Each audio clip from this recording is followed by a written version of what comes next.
A partir del 17º domingo del tiempo ordinario y durante 5 domingos se interrumpirá la lectura del Evangelio de San Marcos para leer casi íntegro el capítulo 6 de Juan, con la multiplicación de los panes y el discurso catequesis de Jesús sobre el pan de la vida, que es el mismo. Siguiendo a Marcos, después de la escena del domingo 16, en que Jesús se compadecía de la multitud porque andaban, como ustedes ya recordarán, como ovejas sin pastor, hubiéramos leído la multiplicación de los panes, una escena que aparece en los evangelios nada menos que 6 veces, en Mateo y Marcos, 2 veces cada uno, pero teniendo en cuenta que el de Marcos es el evangelio más corto, se ha preferido pues incluir en el leccionario dominical este mismo episodio, pero según San Juan, que lo narra con más detención y fuerza, digamos, simbólica. Recordar que él es el teólogo de la Eucaristía. Los 5 domingos en que leeremos este capítulo de Juan tienen una estructura que conviene tener en cuenta. El milagro de los panes, el diálogo sobre el maná del desierto es el domingo siguiente 18, que significa creer en Jesús, que es el domingo, se va a leer el domingo 19, y qué significa comer a Jesús, eso en el domingo 20, y finalmente las reacciones de sus oyentes y de sus discípulos, que lo leeremos en el domingo 21 del tiempo ordinario.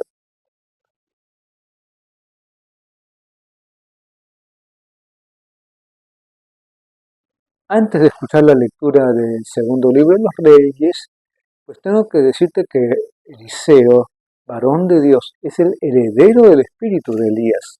Él va a continuar incansablemente la defensa del yavismo puro. La presente perícopa forma parte de la sección de milagros que prueban la misión divina de Eliseo y que es verdadero varón de Dios. Por medio de él, un piadoso israelita ofrece al Señor las primicias de su cosecha. Eliseo se vale de esta ocasión para demostrar una vez más que él no es más que el portavoz del Señor. Por medio del profeta, el Señor hace oír su voz y manifiesta su voluntad. El Antiguo Testamento, pues, es sombra y figura del Nuevo. Jesucristo realizará obras semejantes a las de los profetas antiguos. Pero Él es más que profeta, como lo podemos saber y conocer en los Evangelios, pues es el Verbo encarnado, la revelación del Padre. Escuchemos la lectura. Lectura del segundo libro de los Reyes. En aquellos días, uno de Baal-Salisá vino a traer al profeta Eliseo el pan de las primicias, 20 panes de cebada y grano reciente en la alforja. Eliseo dijo: dáselos a la gente, que coman. El criado replicó: ¿qué hago yo con esto para 100 personas? Eliseo insistió: dáselos a la gente, que coman. Porque así dice el Señor, comerán y sobrará. Entonces el criado se los sirvió, comieron y sobró, como había dicho el Señor. Palabra de Dios. Como ya te mencioné, Eliseo, discípulo y sucesor de Elías en el siglo 8 a.C., se distingue por los numerosos episodios milagrosos de su ministerio profético. En esta ocasión es una multiplicación de los panes que nos prepara pues para escuchar después en el Evangelio la que realizó Jesús. Ambas tienen muchos puntos paralelos, si te das cuenta. O si te darás cuenta, la desproporción entre los panes disponibles y la gente que ha de comer. La persona que aporta algo, en el caso de Eliseo, uno ofrece 20 panes. En el de Jesús, un joven tiene 5 panes y 2 peces. En ambos casos, después de la comida milagrosa, sobra todavía pan.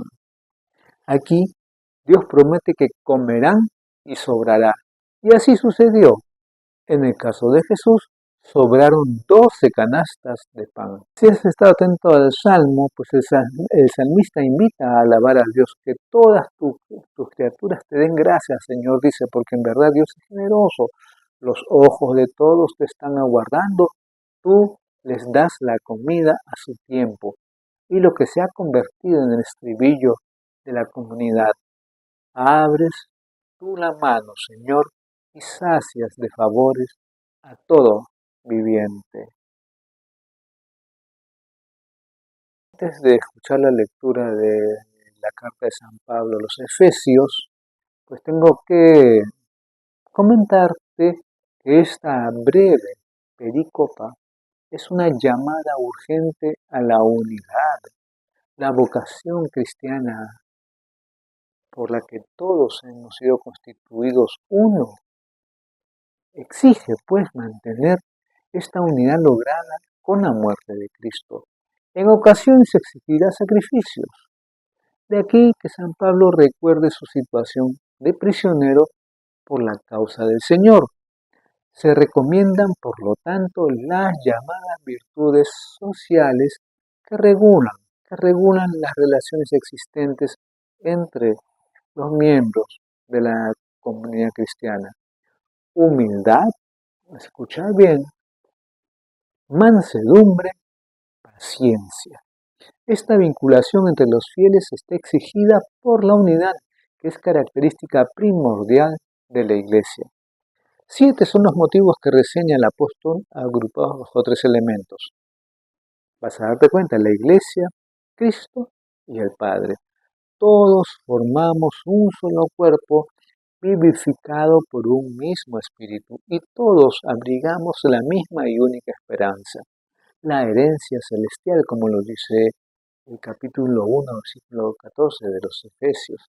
Dentro de la Iglesia, todos proclamamos a Cristo como único Señor, profesamos la misma fe que nos salva, y por el mismo bautismo hemos sido configurados con Cristo muerto y resucitado. En fin, todos adoramos a un solo Dios, que es el Padre común de todos, por habernos constituido hijos adoptivos. Escuchemos la lectura. Lectura de la carta del apóstol San Pablo a los Efesios. Hermanos, yo, el prisionero por el Señor, les ruego que anden como pide la vocación a la que han sido convocados. Sean siempre humildes y amables, sean comprensivos, sobrellévense mutuamente con amor, esfuércense en mantener la unidad del Espíritu con el vínculo de la paz. Un solo cuerpo y un solo espíritu, como una sola es la esperanza de la vocación a la que han sido convocados. Un Señor, una fe, un bautismo. Un Dios, Padre de todo, que lo trasciende todo, y lo penetra todo, y lo invade todo. Palabra de Dios. Después de la parte más teológica de la carta, ahora San Pablo quiere que los efesios saquen las consecuencias y anden como pide. Escucha bien, la vocación a la que han sido convocados. De estas consecuencias, la que destaca hoy es la de la unidad que debe haber entre todos. La clave es teológica. Todos tenemos un solo cuerpo y un solo espíritu, un Señor, una fe, un bautismo, un Dios que es Padre de todos. A los cristianos de la comunidad, por su parte, San Pablo les dice: esfuércense en mantener la unidad del espíritu con el vínculo de la paz. Y les insta a que sean humildes, escucha bien, humildes y amables, comprensivos, sobrellevándose mutuamente con amor.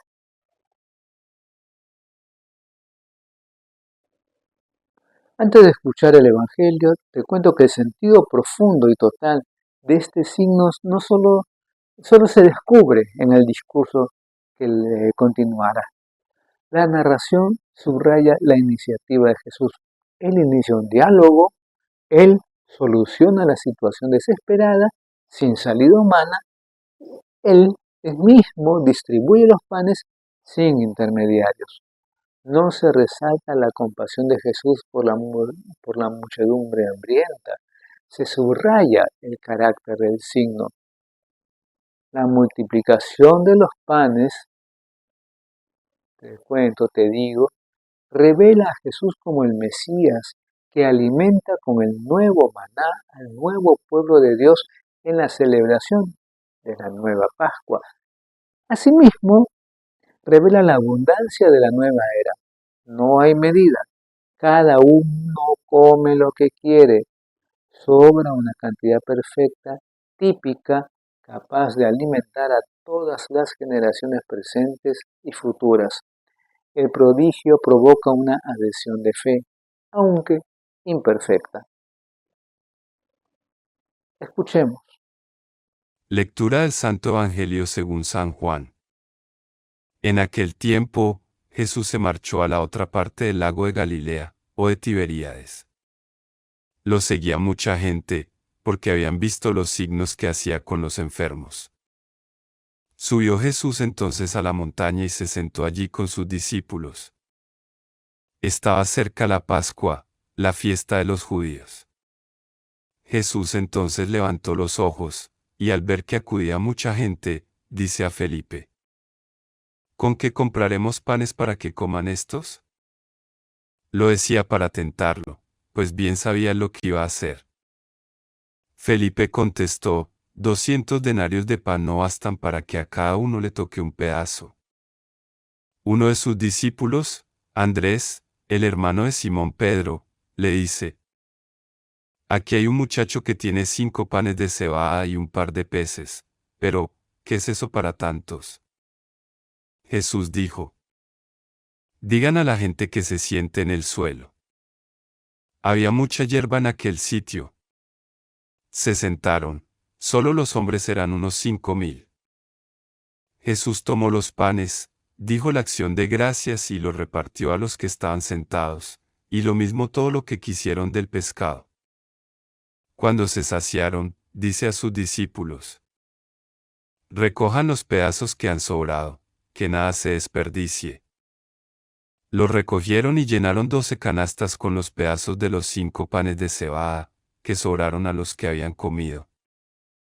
La gente entonces, al ver el signo que había hecho, decía: Este sí que es el profeta que tenía que venir al mundo.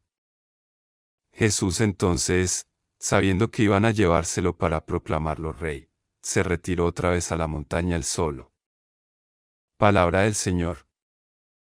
Empezamos a leer el capítulo 6 del Evangelio de San Juan con la multiplicación milagrosa de los panes. Hay detalles significativos en su relato. Está cercana la fiesta de Pascua. La gente se encuentra en la otra parte del lago, simbolizando la marcha de Israel por el desierto en que recibieron de Dios el alimento del maná.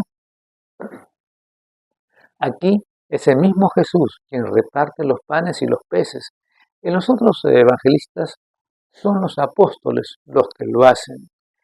Y al final sobran todavía 12 canastas, el número simbólico de las tribus de Israel y de los apóstoles. El diálogo con los apóstoles quiere hacerles compartir el gesto de dar de comer a la multitud. Es interesante. Es interesante la respuesta de Felipe sobre los 200 denarios y la de Andrés, que ha visto a un joven que tiene 5 panes y 2 peces. Están cerca del lago, pero además los peces son símbolos de la espera mesiánica en la literatura judía. Toma eso en cuenta. Sobran 12 canastas, todo un símbolo de la abundancia de los dones que vienen de Dios. El entusiasmo de la multitud ante el prodigio les hace interpretar una vez más el mesianismo en clave política. Y por eso Jesús tiene que huir, porque para él la finalidad no es esa, sino el mesianismo espiritual. Tómalo en cuenta. Es inaugurador del reino de Dios.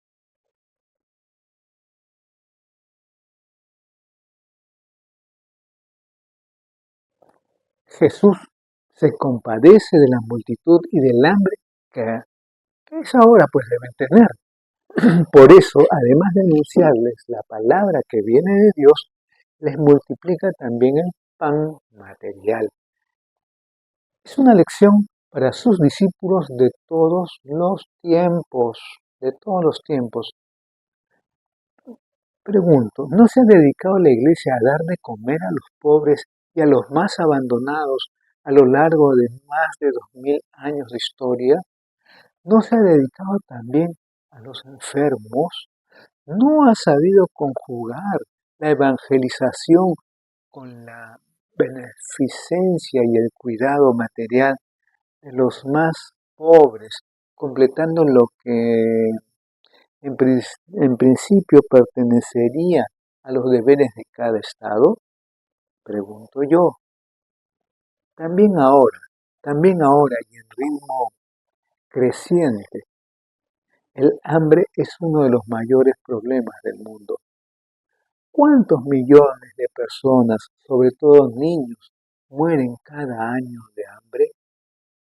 Esto va unido a la voz profética que levanta la Iglesia a favor de la justicia y de la recta distribución de la riqueza de este mundo. ¿Sabes qué? Sin justicia y una nivelación justa entre países ricos y pobres, no se puede dar de comer a todos. En este encargo de denle ustedes de comer, entra no solo el poder milagroso de Dios, sino también la colaboración humana. En el caso de Eliseo, Moiseo y también en el de Jesús, hay personas que se adelantan generosamente. Uno ofrece 20 panes de cebada y Dios hace el resto. El joven del Evangelio tiene 5 panes y 2 peces y Cristo los bendice y obra el milagro de que basten para alimentar a todos, salvando la evidente desproporción. O sea, Dios no desdeña la aportación humana, al contrario, a partir de lo que hacemos nosotros, escucha, Él realiza el milagro de la multiplicación. Son muchos los que colaboran en esta multiplicación de panes en el momento actual. Cristianos comprometidos, misioneros, voluntarios, cooperantes, religiosos y religiosas que trabajan desinteresadamente en el campo sanitario y educativo y comparten su pan con los que no tienen. Esta colaboración es a veces económica, como dice pues Felipe, ¿no? Harían falta 200 denarios y otras, la donación de sí mismos, de su tiempo, de su trabajo. Lo hacen no solo con los países del tercer mundo, sino más cerca, en su propio ambiente, en que los ancianos o los enfermos o los pobres necesitan pan que puede ser nuestra acogida y nuestra cercanía. Dios hará crecer y fructificar lo que nosotros aportamos, aunque parezca claramente insuficiente. Ojalá Cristo Jesús, nuestro juez al final del camino, pueda decirnos a nosotros, me diste de comer, me diste de beber, lo hiciste conmigo. Compartir el pan material es un símbolo muy expresivo de otros panes de los que también tiene hambre la humanidad. La cultura, ¿cuántos están sin escuela? El trabajo, un trabajo digno y estable, la vivienda, sobre todo para los que están en la calle y para los jóvenes que quieren formar una nueva familia, posibilidades de vida, en particular para los inmigrantes que han tenido que abandonar por X razón su patria, pero, pero, en el conjunto del Evangelio se ve cómo Jesús, además del pan material y de la luz física de los ojos y del agua natural del pozo, quiere dar a la gente un pan y una luz y un agua espirituales.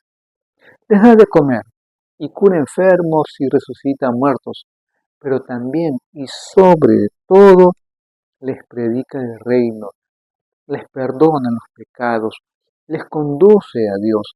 Por eso se escapa cuando le quieren proclamar rey. Es lo que explica el secreto mesiánico que notamos en diferentes ocasiones. Él no quiere que se queden en el mero hecho de unos milagros materiales, sino que den el salto a la fe. El discurso de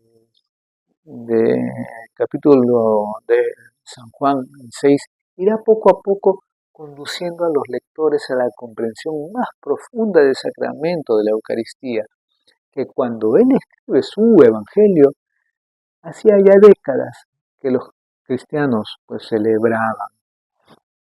Él cuenta lo de la multiplicación de los panes con un lenguaje claramente eucarístico. Dio gracias, repartió, aludiendo también a la fracción del pan, porque habla de los pedazos que sobraron. No es que fuera una Eucaristía, pero sí que Él nos prepara ya desde el relato del milagro para que entendamos, ¿no?, el sentido eucarístico de su catequesis sobre el pan de la vida. También para nosotros sucede que el pan y el vino que alcanzamos en el ofertorio, idealmente aportación de la comunidad, están destinados a una transformación admirable y se convertirán por la invocación del Espíritu y las palabras de Cristo en el cuerpo y sangre de Cristo. Sin redundar las palabras de Cristo, verdadero alimento espiritual para nuestro caminar cristiano. En este domingo 17 del tiempo ordinario, ciclo B, resuenan también en las lecturas una llamada a la unidad eclesial. Para San Pablo, el creer en Cristo Jesús y estar bautizados en su nombre tienen unas consecuencias importantes. Entre ellas, esta vez nos subraya una: la unidad. La unidad. Si en el domingo 16 anterior se leía cómo Cristo ha roto el muro de división entre los pueblos, ahora nos toca a nosotros traducir la misma convicción a la vida interior de nuestra comunidad. Esfuércense en mantener la unidad del Espíritu con el vínculo de la paz. Con el vínculo de la paz. Las consignas que da San Pablo a los de Éfeso son igualmente actuales para nosotros. Él tiene experiencia, sabe cuáles son los problemas de una comunidad humana, sea familiar, civil o eclesial. Tensiones, divisiones, discusiones, intransigencias. Desde la cárcel de Roma les da y nos da ahora también unas consignas que serán siempre válidas. La base teológica y la raíz última entonces de nuestra unidad podemos decir que es trinitaria. Todos tenemos un solo Dios que es Padre de todos, un Cristo Jesús que se ha entregado por todos y un Espíritu que es el alma, de la comunidad. También tenemos una fe y un bautismo. Pero esto tiene que ir acompañado de unas actitudes. Escucha, sean humildes y amables, sean comprensivos, sobrellévense mutuamente con amor. Todos los argumentos teológicos a favor de la unidad no valen gran cosa si no hay amor entre nosotros. Por más que vayas a un grupo, estés todos los días orando en grupo, si no hay amor, pues estamos mal. Tal vez la unidad falla por culpa nuestra. La iglesia no está dando precisamente el testimonio de unidad y de amor que San Pablo quisiera, ni con los otros cristianos, ni entre nosotros mismos. Tomen en cuenta eso. En el fondo tenemos que imitar lo que hizo Cristo. Él no solo dio cosas, multiplicando, por ejemplo, panes, sino que se dio a sí mismo en toda su vida y sobre todo en la cruz. Si la imitamos, entonces podemos decir que andamos como pide la vocación a la que hemos sido convocados. Definitivamente. Esto no solo tiene sentido en claves de relaciones ecuménicas entre las varias confesiones cristianas, o de la unidad que debe existir en la Iglesia universal, o diocesana, o parroquial, sino también,